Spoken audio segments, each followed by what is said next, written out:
Hello. So today I'm going to tell you about a frog called Ekabuddhi. What was his name? Say it again. Ekabuddhi. He lived with his wife in a big lake. And they were very happy. They had lived there for many years. The water was shallow, but Ekabuddhi and his family had lots and lots of food to eat. He lived with his wife, his cousins, his grandma, his grandpa, an entire family of frogs lived in that lake. Not only frogs lived in the lake, what else do you think will live in water? Yes, fish. There were plenty of fish in that lake, and they kept swimming and swimming and swimming and swimming and swimming and swimming and swimming. And the fish, they were big fish as well as tiny fish, colored fish as well as black fish, red fish, white fish, and a great variety of fish lived in that lake. Nobody had yet noticed this lake. So the fish and the frogs and everything were very happy. They played, they jumped around in the water, and they had a good life. One day evening, Ekabuddhi saw two men walking by the lake.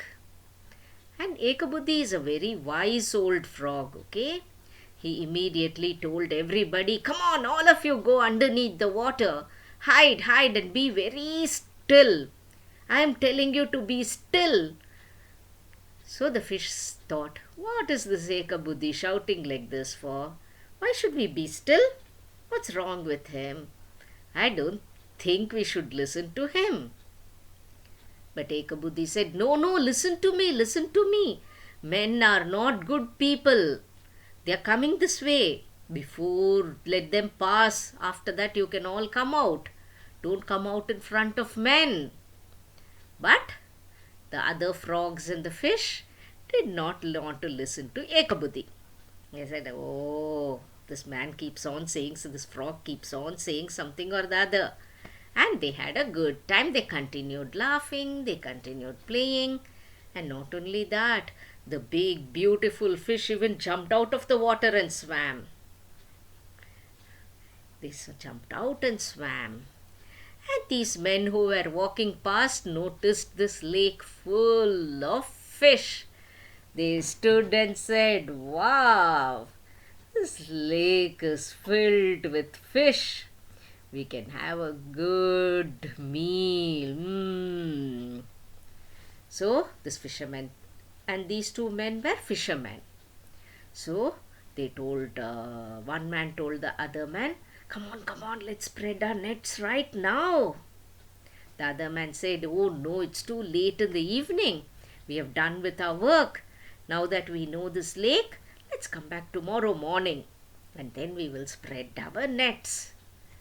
So Ekabuddhi heard this conversation, and in the night he called all the fish and the frogs and said, "You're all in danger. I told you to keep quiet and you didn't listen. Tomorrow morning these men are going to come and they're going to spread a net. All of you will be caught. Come on, quickly move out of this lake. There is a narrow canal. Go into that canal and stay there for some time. Till the men come and go, all of you don't make any noise. Stay there. Otherwise, we are all in danger." The big fish there said, "Hey, Ekabuddhi, I don't have to listen to you. I've got sharp teeth.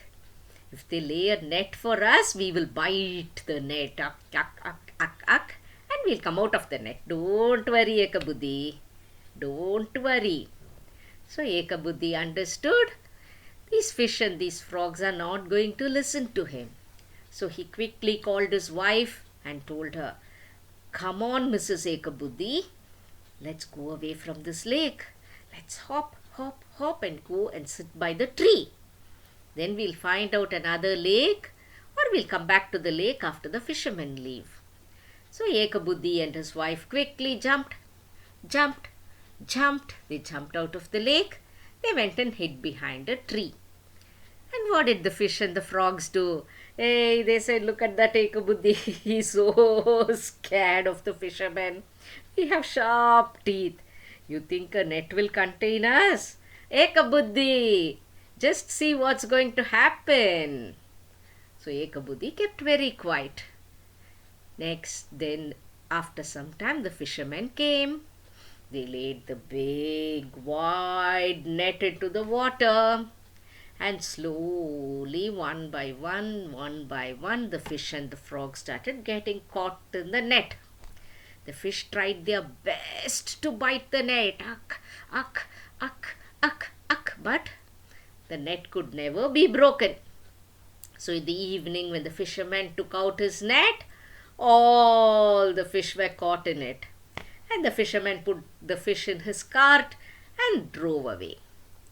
So Ekabuddhi, if they had listened to Ekabuddhi, would this have happened?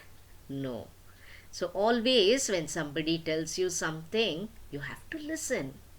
And Ekabuddhi quickly told his wife, see, I told you. He was feeling very sad for the other fish.